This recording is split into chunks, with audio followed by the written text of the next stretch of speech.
शासन के अंग,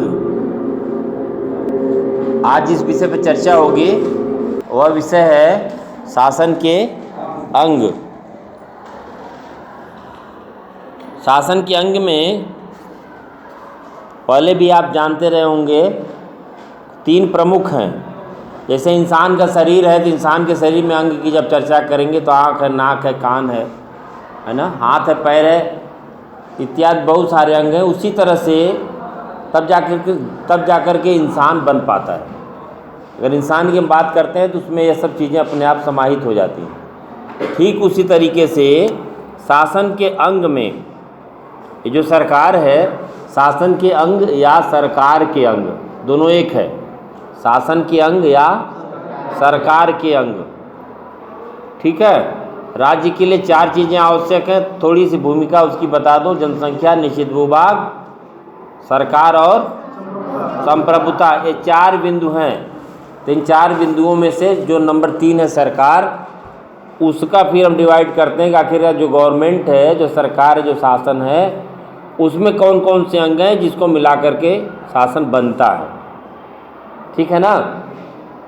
तो शासन में 3 अंग, नंबर 1 पर व्यवस्थापिका, सरकार के अंग में लिखिए आप, शासन के अंग या सरकार के अंग में व्यवस्थापिका, कार्यपालिका और न्यायपालिका। व्यवस्थापिका, कार्यपालिका और न्यायपालिका। विचारक है डॉक्टर गार्नर। डॉक्टर गार्नर, इनका कथन है राज्य की इच्छाओं की पूर्ति, राज्य की इच्छाओं की पूर्ति जिस संगठन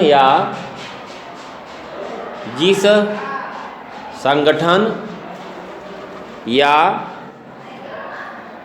एजेंसी के द्वारा होती है, एजेंसी के द्वारा होती है,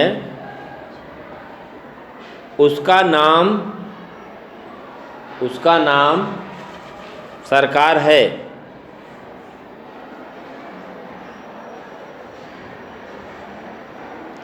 दूसरे विचारक हैं प्रोफेसर लास्की। प्रोफेसर लास्की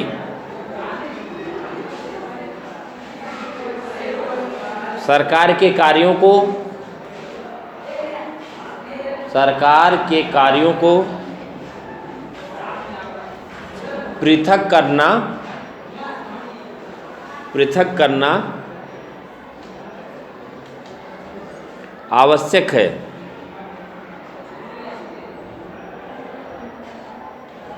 परंतु इसका अर्थ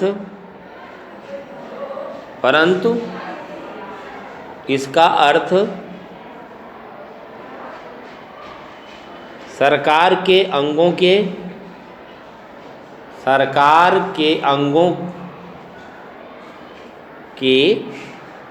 संचालकों को पृथक करना नहीं है। सरकार के कार्यों को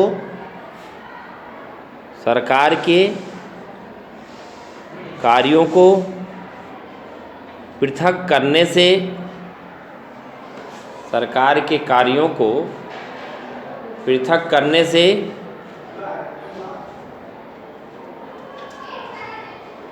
सरकार के शासन में सुविधा होगी। ये 2 विचारक हैं जिसमें इन्होंने जो शासन के अंग हैं या जो सरकार के अंग हैं उसके संदर्भ में इन्होंने अपनी बातें कही।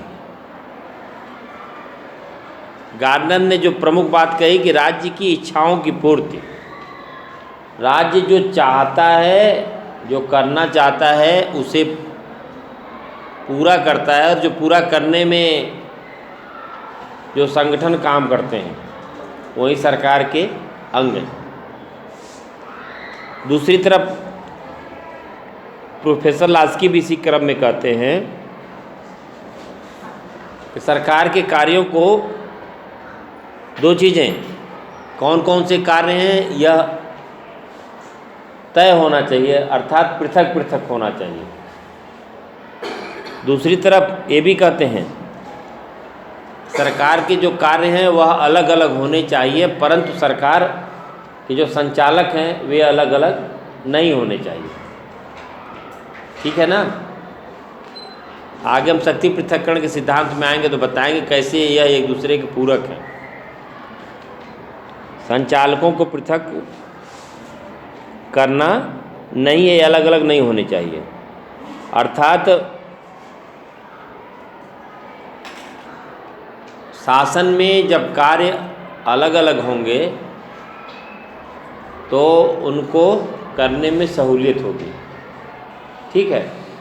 लास्की दो बातों को प्रमुख रूप से कहते हैं अंगों के संदर्भ में कि जो संचालक हैं वह अलग अलग न हो, लेकिन जो राज्य का कार्य है वह अलग अलग होना चाहिए, जिससे उस कार्य को संपन्न करने में सहूलियत होगी।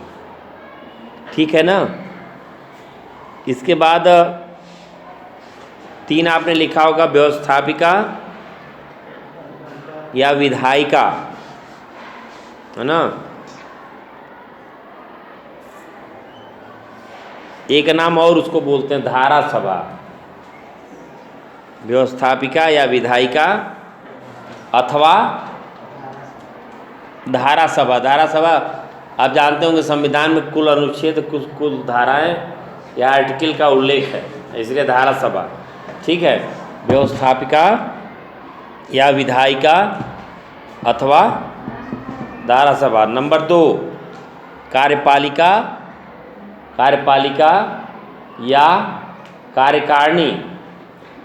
कार्यपालिका या कार्यकारिणी।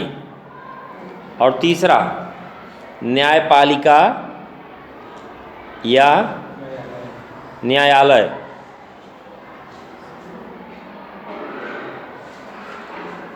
ठीक है ना। व्यवहारिक तौर पर अगर आपको समझना है व्यवस्थापिका, कार्यपालिका और न्यायपालिका को, तो आप समझ सकते हैं उसको कि व्यवस्थापिका ब्रह्मा है। क्या है? ब्रह्मा है। और कार्यपालिका विष्णु है। क्या है? विष्णु है। और न्यायपालिका महेश है। ठीक है ना। ब्रह्मा, विष्णु और महेश। जैसे ब्रह्मा का कार्य है रचना करना, वे रचते हैं, इंसान अनेक प्रकार के जीव जंतु को बनाते हैं, यही करते हैं ना। विष्णु का काम क्या है? सृष्टि का पालन करना उनका, ताकि पालन पोषण करना। ब्रह्मा ने जिसको बनाया उनके लिए हमें पालन पोषण की व्यवस्था करनी है। ठीक है। और शंकर क्या करते हैं कि ब्रह्मा ने जिसको बनाया, और विष्णु ने जिनका पालन पोषण किया, तो ब्रह्मा द्वारा बनाए गए व्यक्ति या इंसान को, या जो सृष्टि है, उसके पोषण के लिए विष्णु, परंतु जिसको ब्रह्मा ने बनाया अगर उसने जो नियम है उसके अनुरूप कार्य नहीं किया तो उसे दंडित करने का काम महेश करते हैं, शिव करते हैं। ठीक उसी तरीके से हमारे यहाँ सरकार के अंग में जो 3 व्यवस्था दी गई है, तीनों एक दूसरे के पूरक हैं।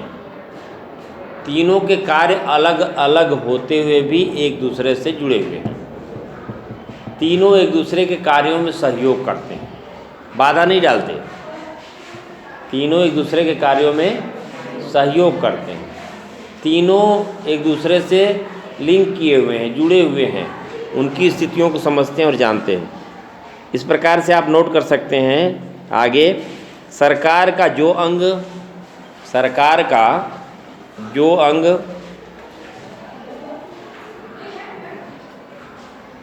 सरकार का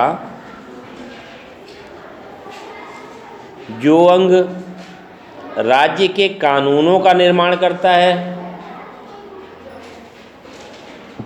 सरकार का जो अंग राज्य के कानूनों का निर्माण करता है उसे व्यवस्थापिका कहा जाता है। उसे व्यवस्थापिका कहा जाता है। व्यवस्थापिका को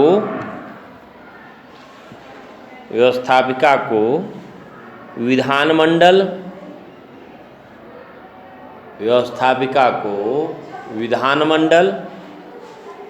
या धारा सभा के नाम से भी व्यवस्थापिका को विधानमंडल या धारा सभा के नाम से भी पुकारा जाता है।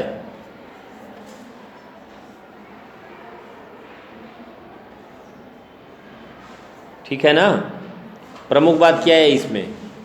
कानून का निर्माण, विधि का निर्माण, नियम का निर्माण, यह कार्य है व्यवस्थापिका का। आगे नोट करिए, सरकार का वह अंग,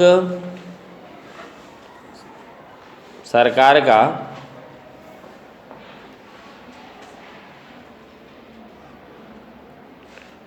का वह अंग जो कानूनों का पालन कराता है, कानूनों का पालन कराता है और कानूनों का पालन कराता है और कानूनों के भंग करने वालों पर, और कानूनों के भंग करने वालों पर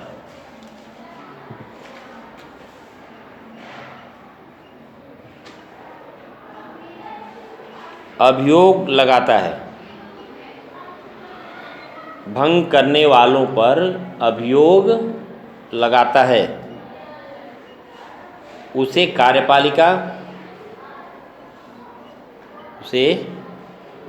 कार्यपालिका या कार्यकारिणी कहा जाता है।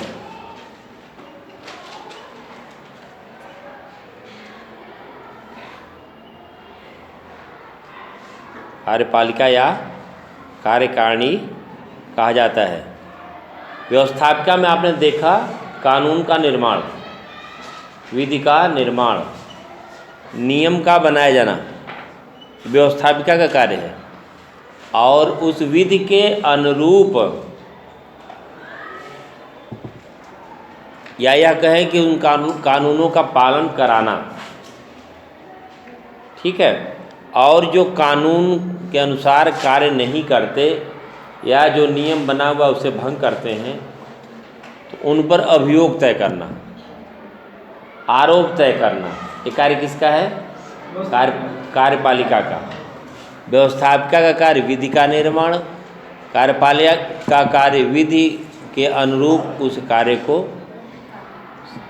संपन्न कराना, पूर्ण करना। उसमें दो चीज़ें आती हैं, एक तो विधि के अनुरूप कार्य का होना, और विधि के अनुरूप जो कार्य नहीं करता या उसको भंग करता है उसके ऊपर आरोप या अभियोग तय करना। ये किसका कार्य है? कार्यपालिका का। आगे आइए, सरकार का वह अंग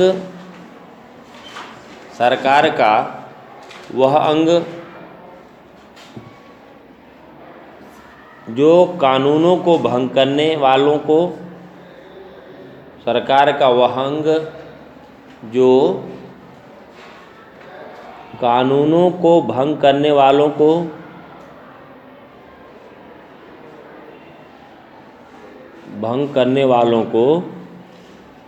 दंड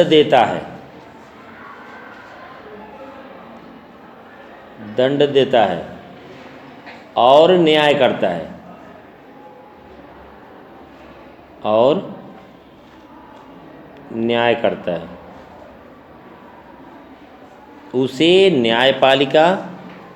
उसे न्यायपालिका या न्यायालय कहा जाता है।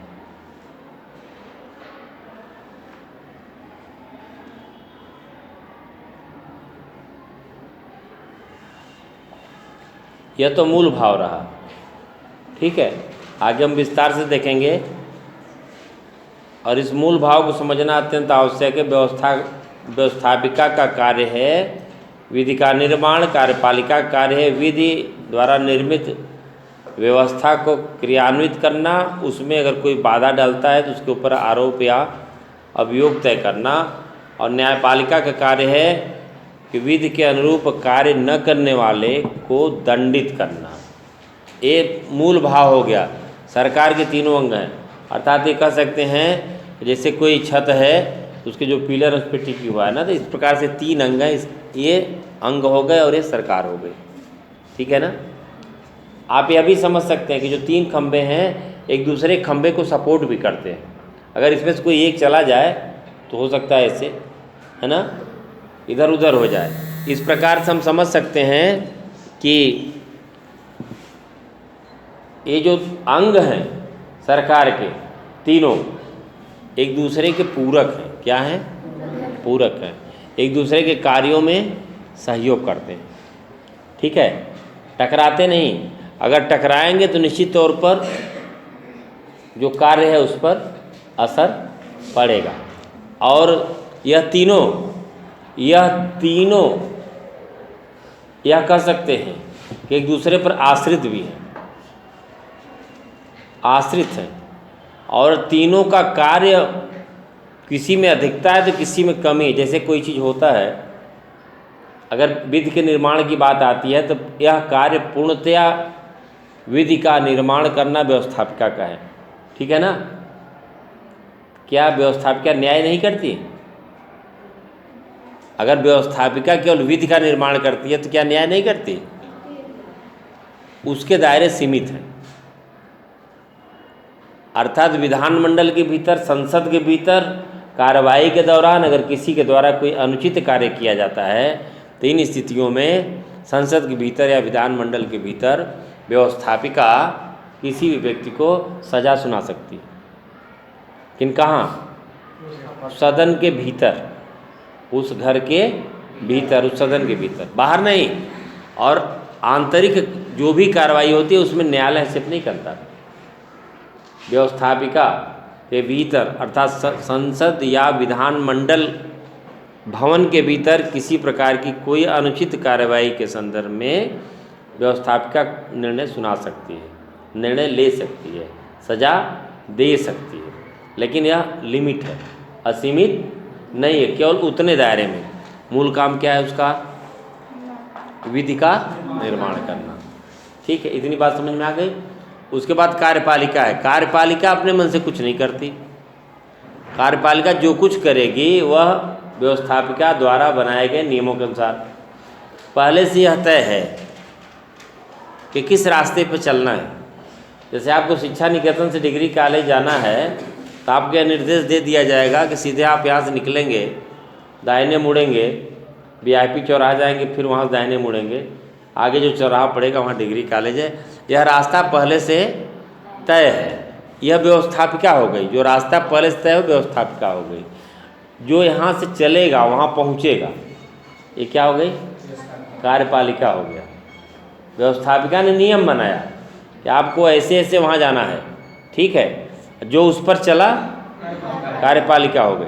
उसमें से कोई व्यक्ति ऐसा हो सकता है कि यहाँ से निकले और PG कॉलेज पहुँचने के बजाय राम मंदिर कॉलोनी से ही कहीं और गुम हो जाए, ऐसा भी हो सकता है। तो विधि द्वारा बनाए गए नियमों का अनुपालन कार्यपालिका कराती है। उसमें किसी प्रकार का अनुचित हस्तक्षेप, अनुचित क्रियाकलाप की छानबीन भी करता है, अब फिर जाकर के न्यायपालिका उसको दंडित करती है। बात क्लियर हो रही है ना? एक दूसरे सब जुड़े हुए हैं। अब देखो, कार्यपालिका भी पनिश करती है। एक सीमित दायरे में कार्यपालिका के पास भी न्याय का अधिकार है। जैसे क्या करेगा? कोई सरकारी कर्मचारी है, काम नहीं किया, उसको सस्पेंड कर देगा, निलंबित कर देगा। यह भी एक न्याय की प्रक्रिया ही है, ठीक है। लेकिन हो सकता है कि जो व्यक्ति सस्पेंड है, निलंबित है, वह न्यायालय जा सकता है। और जब न्यायालय जाएगा तो न्यायालय उसकी सुनवाई करेगा, क्योंकि न्याय देने का कार्य किसका है? न्यायालय का है। तो अभियोग तय करता है, आरोप तय करता है कार्यपालिका, यहाँ तक तो करता है। दोनों, एक चीज़ और जान लो, न्यायपालिका के पास कोई अपनी शक्ति नहीं है, उसकी अपनी कोई फोर्स नहीं है, उसकी अपनी कोई सेना या पुलिस या अर्धसैनिक बल नहीं है। वह उनको कार्यपालिका का जो अंग हैं उन्हीं के माध्यम से ही उसको पूरा कराता है। किसी व्यक्ति को अगर न्यायालय सज़ा दे देता है, सज़ा को कौन पूरा करता है? कार्यपालिका। कौन पूरा करता है? कार्यपालिका, ठीक है। किसी को सज़ा हो गई तो जज जाके उसको फांसी पे नहीं लटकाता, जज लटकाता है, वो आदेश देता है कि इसको मरने तक फांसी पर लटकाया जाए, मरने तक, है ना। तो यह इस काम को कौन पूरा करता? कार्यपालिका। कार्यपालिका गलत करता है उसको भी चिन्हित करता, चिन्हित करने के बाद वो मामला न्यायालय के पास जाता, न्यायालय उसको सज़ा देती और सज़ा को क्रियान्वयन करने का काम भी कार्यपालिका ही करती, ठीक है। अंतर क्या है? व्यवस्थापिका, कार्यपालिका और न्यायपालिका। न्यायपालिका के नाम के आगे स्वतंत्र लगा हुआ है। क्या लगा है? स्वतंत्र। उसके बाद अपनी कोई सेना नहीं, उसकी अपनी कोई पुलिस नहीं, उसका अपना कोई अर्धसैनिक बल नहीं। परंतु भारतीय संविधान में न्यायपालिका को यह एक विशेषाधिकार है, स्वतंत्र है, उसके कार्यों में किसी प्रकार का कोई हस्तक्षेप नहीं करेगा। अगर कोई करेगा तो क्या होगा? भले ही किसी मामले में प्रधानमंत्री अभियुक्त हों, आरोपी हों, क्या प्रधानमंत्री उस जज से बात करेंगे? नहीं, बात नहीं करेंगे। अगर बात करते हुए पकड़े गए तो उनके खिलाफ दूसरी कार्रवाई शुरू हो जाएगी, दूसरी कार्रवाई, एक और आरोप तय हो जाएगा, है ना, कि इन्होंने जज के ऊपर दबाव बनाने का काम किया। राष्ट्रपति को केवल छूट है, भारतीय संविधान में एक राष्ट्रपति ही है जिसको यह विशेषाधिकार प्राप्त है कि जब तक वो अपने पदों पर रहेगा, उसके पद पर बने रहने तक उसके खिलाफ कोई मामला दर्ज नहीं हो सकता, ठीक है ना। जब तक वो पद पर है उसकी गिरफ्तारी नहीं हो सकती, है ना, उसके खिलाफ ना तो कोई उसको विशेषाधिकार प्राप्त है। इसका मतलब ये नहीं कि राष्ट्रपति जो है मनमाना कर लेगा, राष्ट्रपति मनमाना नहीं करेगा। क्यों? क्योंकि हमारे यहाँ जो विधायिका है, व्यवस्थापिका है, वो उसने पहले से यह नियम बना रखे हैं कि राष्ट्रपति वही कार्य करेगा जो मंत्रिपरिषद सलाह देगा। अर्थात मंत्रिपरिषद जो सलाह देगी उसको राष्ट्रपति करेगा। परिणाम में क्या होता है कि जितने अच्छे कार्य हैं वह राष्ट्रपति के नाम जाते हैं और जितने खराब काम हो जाते हैं वह मंत्रिपरिषद के खाते में चले आते हैं, क्योंकि राय तो मंत्रिपरिषद ने ही दिया था, क्योंकि इनके बिना राय के राष्ट्रपति कोई कार्य नहीं करेगा। हमने चर्चा भी पहले कर, इसलिए यहाँ पे इसकी चर्चा हम कर लेते हैं, जब वह चैप्टर आएगा तो विशेष हम चर्चा करेंगे कि राष्ट्रपति भारतीय संविधान में केवल एक जगह पर मंत्रिपरिषद की सलाह मानने के लिए बाध्य नहीं है, केवल एक स्थान पर। वह कहाँ पर? प्रधानमंत्री की नियुक्ति में। प्रधानमंत्री की नियुक्ति में मंत्रिपरिषद की सलाह मानने के लिए राष्ट्रपति बाध्य नहीं है। वह बहुमत के आधार पर जिसको लोकसभा में, जो लोकसभा में बहुमत दल का नेता है, महज इतनी ही योग्यता है उसमें, बहुमत दल के नेता को वह प्रधानमंत्री नियुक्त कर सकता है, वह अपने विवेक का इस्तेमाल करता है, ठीक है ना। बहुमत दल का नेता, अल्पमत बहुमत जानते हो ना, आधे से अधिक बहुमत और आधे से कम अल्पमत। बहुमत दल के नेता को, किसी पार्टी से मतलब नहीं है, उस सदन के आधे से अधिक लोग जिसको पसंद करेंगे कि देश का प्रधानमंत्री बने, उसको राष्ट्रपति अपने स्वविवेक से आकलन करके उसको प्रधानमंत्री का शपथ दिला देता है। पहले प्रधानमंत्री की शपथ दिलाई जाती है, उसके बाद उन्हें समय दिया जाता है, 1 दिन 2 दिन 4 दिन, जो भी समय निश्चित होता है, कितने समय में आप अपना बहुमत सिद्ध करिए। वो बहुमत सिद्ध कर देते हैं। अगर बहुमत सिद्ध नहीं करते हैं तो उसके बाद फिर चयन किया जाएगा राष्ट्रपति के द्वारा, है ना। वैसे राष्ट्रपति इस बात का पूरा ख्याल रखते हैं कि उसी व्यक्ति का चयन करें जो बहुमत सिद्ध कर दें, इसका वो ख्याल रखते हैं, ठीक है। ये चर्चा हो गई आपकी सरकार के तीनों अंगों की। हम आगे चर्चा करते हैं जो आपकी व्यवस्थापिका विधायिका है कि इसके गुण और इसके दोष क्या क्या हैं। सबसे पहले हम व्यवस्थापिका के जो 2 सदन हैं, द्विसदनी व्यवस्था। कितनी? द्विसदनी व्यवस्था, अर्थात कोई एक मकान है उसमें 2 घर हैं। सदन माने घर होता है ना, सदन माने घर, इसको आप जानते रहो।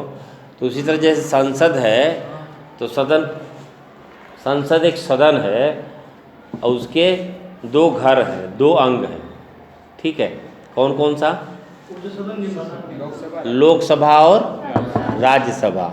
लोकसभा को क्या कहते हैं? निम्न सदन। और क्या कहते हैं? और क्या कहते हैं? प्रथम सदन। लोकसभा को निम्न सदन कहते हैं और प्रथम सदन कहते हैं। उसी तरह से राज्यसभा है, राज्यसभा को क्या बोलते हैं? राज्यसभा को बोलते हैं उच्च सदन और द्वितीय सदन। ठीक है, उच्च सदन और द्वितीय सदन, यह समझने की जरूरत है। सामान्य तौर पर जो उच्च होता है वो प्रथम होता है ना। तो क्या इनको उच्च अंक प्राप्त है, इसका मतलब क्या प्रथम श्रेणी में पास हुए? क्या? हाँ, प्रथम श्रेणी में। ठीक है, और जो निम्न है उनको क्या कहते हैं? ये लगता है सेकेंड श्रेणी वाला है, ऐसा है ना सामान्य तौर पर। लेकिन यहाँ पर सामान्य अर्थ आप न लीजिए, विशेष अर्थ लीजिए कि लोकसभा को प्रथम सदन और निम्न सदन कहा जाता है और राज्यसभा को द्वितीय सदन और उच्च सदन कहा जाता है। ठीक उसी तरीके से जैसे संसद में है उसी तरह से विधानमंडल में भी 2 अंग, विधानसभा और विधान परिषद। क्या क्या? विधानसभा और विधान परिषद। विधानसभा को क्या कहते हैं? विधानसभा को क्या बोलते? निम्न सदन। क्या बोलते? निम्न सदन। और क्या बोलते? प्रथम सदन बोलते। ठीक है, निम्न सदन और प्रथम सदन। और दूसरा क्या है? विधान परिषद। ठीक है, विधान परिषद। विधान परिषद को क्या बोलते? द्वितीय सदन और उच्च सदन। इस बात को बखूबी जानते रहो, खूब अच्छी तरह से जानते रहो, इसमें संदेह नहीं होना चाहिए। ठीक है, तो व्यवस्थापिका की जो भी चर्चा हो रही थी तो इसमें यही है जो हमारे यहाँ व्यवस्थापिका है भारतीय संविधान में द्विसदनीय है। क्या है? द्विसदनीय। व्यवस्थापिका एक सदनी भी हो सकती है, लेकिन हमारे यहाँ क्या है? द्विसदनीय। जैसे संसद में द्विसदनी और हमारे प्रांत में भी द्विसदनी। लेकिन बहुत से प्रांत ऐसे हैं जहाँ पर एक सदनी व्यवस्था है। एक सदनी समझ रहे हो ना? एक ही, केवल विधानसभा, विधान परिषद वहाँ पर नहीं है। ठीक है, यह बहुत ही आवश्यक है आप जानें। जैसे आप ये समझ सकते हैं, अच्छा, अधिकांश देशों में, संसार के अधिकांश देशों में द्विसदनी व्यवस्था है। किस तरह की व्यवस्था है? द्विसदनी व्यवस्था है। जैसे में आप समझ सकते हैं, एक भारत है, इंग्लैंड है, फ्रांस है, रूस है, ऑस्ट्रेलिया है, कनाडा है। यहाँ पर जो व्यवस्थापिका है क्या है? 2 सदनी। ठीक है ना? तो हमारे यहाँ व्यवस्थापिका में किसको लेंगे? संसद को भी लेंगे और विधानमंडल को भी लेंगे। ठीक है, केंद्र में संसद और प्रांत में विधानमंडल। ठीक है, ये बात समझ में आ रही है ना? एक चीज़ और समझ लो कि किसी विषय पर संसद कानून बनाता है, उसी विषय पर विधानमंडल भी कानून बनाता है। उन दोनों में मतभेद की स्थिति पैदा हो जाए, विरोधाभास की स्थिति पैदा हो जाए, तो किसके द्वारा बनाया गया कानून मान्य होगा? संसद के द्वारा। किसके द्वारा? संसद के द्वारा। सदन तो दोनों है, सदन तो आपका संसद भी है और सदन आपका विधानमंडल भी है ना?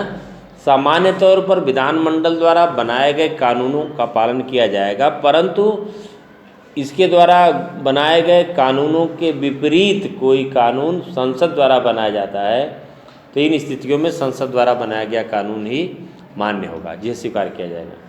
ठीक है ना। आगे के चैप्टर हम डिटेल बताएंगे कि आखिरकार किस तरह से ये चीज़ होती है, लेकिन यहाँ इतना आप जानते रहें। और देखिए क्या है जो हमने बताया कि भारत, इंग्लैंड, फ्रांस, रूस, ऑस्ट्रेलिया, कनाडा में जो व्यवस्थापिका है वह 2 सदनी है। और इसके अलावा पाकिस्तान, इसको भी नोट कर लो, इसके अलावा पाकिस्तान, चीन, पुर्तगाल, यूनान, तुर्की, पाकिस्तान, चीन, पुर्तगाल,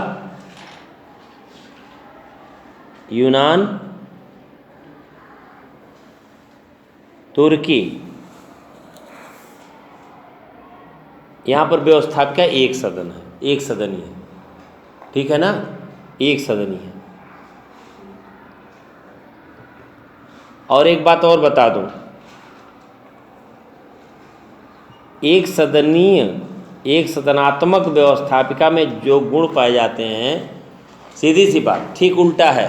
अर्थात जहाँ पर एक सदनात्मक व्यवस्था है और जहाँ पर द्विसदनात्मक व्यवस्था है, तो एक सदनात्मक व्यवस्था का गुण वहीं द्विसदनात्मक व्यवस्था का दोष, और जो द्विसदनात्मक व्यवस्था का गुण वहीं एक सदनात्मक व्यवस्था का। ठीक है, ये बात क्लियर हो रही ना। यह महत्वपूर्ण चीज़ है, इसको आप जानते रहें। और इसके बाद अभी हम एक सदनात्मक व्यवस्थापिका के गुणों की चर्चा करेंगे।